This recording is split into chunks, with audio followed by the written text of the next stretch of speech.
नमस्कार दोस्तों, मैं हूं आपका दोस्त संपत लोहार एक और नए वीडियो के साथ नई जानकारी के साथ। मित्रों, आज धर्म अध्यात्म संस्कृति में हम चर्चा करेंगे एक बहुत ही रोचक विषय के बारे में, और वो है चरणामृत। चरणामृत क्या है, इसका क्या महत्व है, इसके क्या फायदे हैं और इसको चरणामृत को ग्रहण करने का सही तरीका क्या है, किस तरह से चरणामृत को हमें लेना चाहिए, ये सारी जानकारी हम आपके बीच में साझा कर रहे हैं, जो हमारी आस्था पर, जो हमारी मान्यता पर आधारित है। मित्रों, सबसे पहले बात करते हैं कि चरणामृत है क्या। चरणामृत, अगर हम इसका संधि विच्छेद करें तो दो शब्दों से मिलकर बनता है। एक है चरण प्लस अमृत। चरणामृत यानी चरण प्लस अमृत, यानी भगवान के चरण कमलों का जो अमृत है या जल है, वो अमृत के रूप में हम ग्रहण करते हैं, वो ही चरणामृत है। भगवान को स्नान कराने के बाद में या भगवान को स्नान कराने हेतु जो जल हम उपयोग करते हैं, उस जल को जो चरण कमलों से निकलता है, उसी को हम चरणामृत के रूप में ग्रहण करते हैं, चरणामृत कहलाता है। वैसे चरणामृत का हमारे हिंदू परंपरा में बहुत महत्व है। जब भी हम किसी मंदिर में पूजा अर्चना के लिए जाते हैं तो चरणामृत अवश्य ग्रहण करते हैं। ये भगवान के आशीर्वाद स्वरूप में ग्रहण किया जाता है, ये भगवान की कृपा के रूप में इसे हम ग्रहण करते हैं। और यह भी माना जाता है कि चरणामृत को लेने से मनुष्य के सारे पाप दूर हो जाते हैं, अकाल मृत्यु के भय से मनुष्य मुक्त हो जाता है और अंततः मोक्ष की प्राप्ति होती है। मित्रों, हमारी सनातन परंपरा में चरणामृत का बहुत महत्व है, और इसके महत्व को बताते हुए शास्त्रों में यह कहा गया है कि अकाल मृत्यु हरणम सर्व व्याधि विनाशनम विष्णु पादोदकम पीत्वा पुनर्जन्म न विद्यते। अर्थात इसका अगर हम आध्यात्मिक महत्व की बात करते हैं या धार्मिक महत्व की बात करते हैं तो शास्त्र कहते हैं कि अकाल मृत्यु हरणम, यानी चरणामृत लेने से मनुष्य अकाल मृत्यु के भय से मुक्त हो जाता है। सर्व व्याधि विनाशनम, यानी सभी तरह की रोग या व्याधियां दूर होती है, सब तरह के पापों से मुक्त हो जाता है। और इस चरणामृत को ग्रहण करने से जो विष्णु के चरण कमलों से निकला हुआ है, उसको ग्रहण करने से मनुष्य को पुनर्जन्म न विद्यते, अर्थात फिर पुनर्जन्म भी नहीं होता है, यानी उसको अंततः मोक्ष की प्राप्ति होती है। तो ये तो इसका धार्मिक पहलू रहा, आध्यात्मिक पहलू रहा कि चरणामृत का हमारा धार्मिक महत्व क्या है, यानी इसको पीने से मनुष्य अकाल मृत्यु के भय से मुक्त हो जाता है, उसके सारे व्याधि या पाप से मुक्त हो जाता है और मनुष्य को मोक्ष की प्राप्ति होती है। और दूसरी बात, जब हम चरणामृत लेते हैं तो मनुष्य के भीतर का जो अहंकार है वो भी खत्म हो जाता है।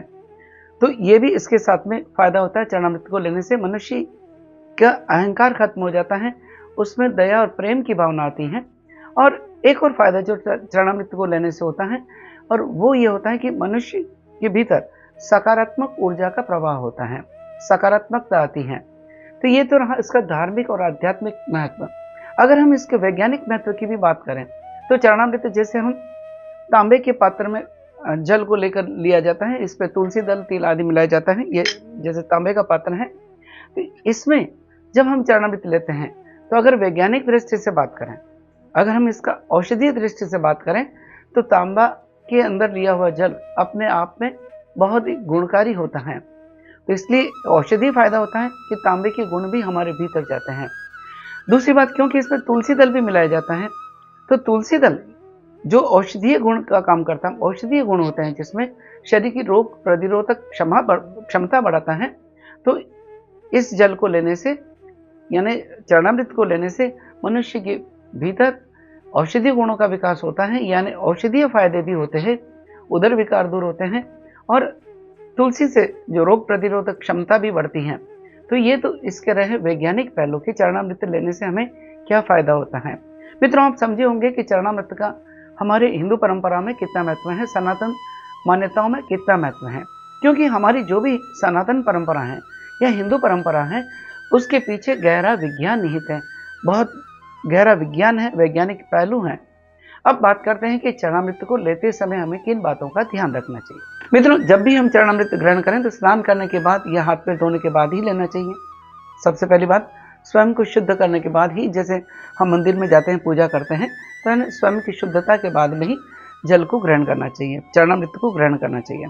दूसरी बात, जब भी हम चरणामृत लें तो हमें हमेशा दाहिने हाथ का उपयोग करना चाहिए। दाहिने हाथ में ही चरणामृत को लेना चाहिए, दाहिने हाथ में चरणामृत को लेना चाहिए। अब चरणामृत ले कैसे? जब चरणामृत में लेते हैं तो हम इस तरह से कर सकते हैं कि जो तर्जनी अंगुली उसको थोड़ा सा ऊपर कर दें और अंगूठे से इस तरह से बना दें कि एक हाथ की, मतलब हमारे हथेलियों में या हाथ में इस तरह से खड्डा बन जाए। जिस तरह से हम चरणामृत लेते हैं तो ये अंगुली से दे दिया तो इस तरह से एक खड्डा आपने देख रहे होंगे कि चरणामृत के लिए खड्डा बन जाता है। इसमें चरणामृत लेना चाहिए और ये ध्यान रखना चाहिए कि जो चरणामृत लें वो नीचे नहीं गिरे, भूमि पर नहीं गिरे, पैरों में नहीं आए। तो इसके लिए हम नीचे या तो हाथ रख सकते हैं या दूसरा कोई शुद्ध या स्वच्छ वस्त्र रख के भी हम इस तरह से चरणामृत को ले सकते हैं। अब जब चरणामृत लेते हैं तो इस तरह से जब हम चरणामृत लेते हैं तो यहाँ से लिया जाता है चरणामृत को। इस तरह से चरणामृत को पूरा इसके अंदर 3 बार हम चरणामृत लेते हैं मित्रों। तो इस तरह से जब हमने तर्जनी अंगुली को मोड़ दिया, अंगूठे को इसके साथ में लगा दिया, तो इस तरह से ये खड्डा बन गया। आप देख रहे होंगे कि पूरा पानी यानी पूरा चरणामृत हमारे हाथों के अंदर आ गया। अब जब चरणामृत को ग्रहण करते हैं तो हाथ के भीतर आपको एक रेखा दिखाई दे रही होगी। ये रेखा से, यहाँ से जल को, चरणामृत को हमको ग्रहण करना है। ये ब्रह्म तीर्थ भी कहलाता है। और जब चरणामृत लेते हैं तो जिस तरह से हम लेते हैं चरणामृत, तो इसको इस तरह से ग्रहण कर लेना है। लेकिन कई बार हमारी आदत होती है कि चरणामृत लेने के बाद में हम सिर पर हाथ घुमा देते हैं या सिर पे उसको हाथ को घुमा देते हैं या सिर से पहुँच देते हैं। तो ऐसा नहीं करना है। जब भी चरणामृत लें, चरणामृत लेने के बाद में हाथों को सिर पर नहीं लगाना है या उससे नहीं पहुँचना है, क्योंकि इससे हमारे भीतर नकारात्मकता आ सकती है। जब हाथ अगर गीले हैं तो इनसे हम अपनी आँखों पर भी पहुँच सकते हैं या शरीर की बाकी अंगों पर भी इस चरणामृत के जो हाथ हैं उनको पहुँच सकते हैं। जब हम चरणामृत ग्रहण करते हैं तो उसको पूरी श्रद्धा के साथ, पूरी भक्ति के साथ, उसी भाव के साथ मिले, क्योंकि हमारे भीतर जो भाव होंगे वैसा ही फल हमें दिखाई देगा। तो पूर्ण श्रद्धा के साथ में हमें चरणामृत को ग्रहण करना चाहिए और चरणामृत लेने के बाद में कुछ समय तक मौन रहना चाहिए, यानी कि भगवान की जो कृपा है, आशीर्वाद हमको मिला है, उसका मन में चिंतन करते रहना चाहिए। तो ये तो रहा कि चरणामृत लेने के समय हमें किन बातों का ध्यान रखना चाहिए। एक बात और ध्यान रखना है कि चरणामृत नीचे नहीं गिरे, इस बात का हमें ज़रूर ध्यान रखना चाहिए। तो मित्रों, ये जो जानकारी थी हमने संकलित करी, आपके बीच में साझा करने का प्रयास किया।